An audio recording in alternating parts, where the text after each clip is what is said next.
As soon as you walk out of the hotel, there's no bums, there's no people asking you for money.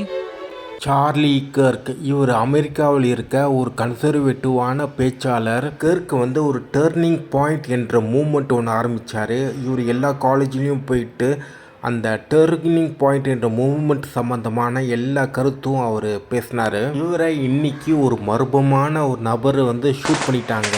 இப்போ இவர் உயிரோட இல்லை, இறந்துட்டார். இவருடைய ஐடியாலஜிலாம் பார்த்தீங்கன்னா ரொம்ப தற்குறித்தனமாக இருக்கும். கிறிஸ்டியன் தேசியவாதி கருத்தாக இருக்கும்.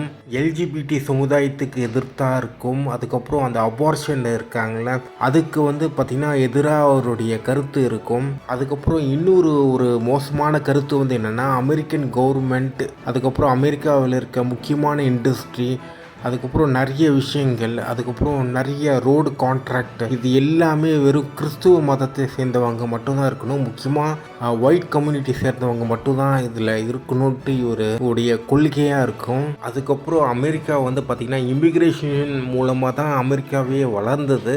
அந்த இமிக்ரேஷனே இருக்கக்கூடாதுன்னு இவர் சொல்கிறாரு. க்ளோஸ் பார்டர் கம்ப்ளீட்டாக இருக்கணும்ட்டு அவருடைய கருத்து. இன்னொரு மோசமான ஒரு விஷயம் என்னென்னா இவர் முழுக்க இஸ்ரேலுக்கு ஃபுல் சப்போர்ட் பண்ணிகிட்டே இருப்பார்.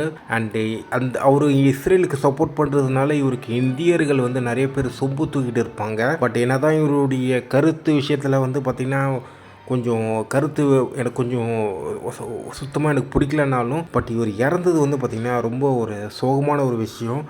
அண்ட் ஸோ இதுதான் யாராக இருந்தாலும் கருத்தோட மோதணும். அண்ட் இவரை கொலை பண்ணவங்க யார், அவங்களுடைய உள்நோக்கம் என்ன, அவங்களுடைய எஜெண்டா என்ன, அவங்களுடைய பாலிட்டிக்ஸ் ஐடியாலஜி எதுவுமே நம்மளுக்கு தெரியாது. ஸோ இது வந்து ஒரு சில பேர் வந்து பார்த்திங்கன்னா இது வந்து அமெரிக்கனுடைய ஃபெட்ரல்காரங்க தான் இந்த கொலையை பண்ணியிருப்பாங்க, ஒரு சில பேர் வந்து இஸ்ரேல்காரங்க பண்ணியிருப்பாங்க, அந்த மாதிரி சொல்கிறாங்க.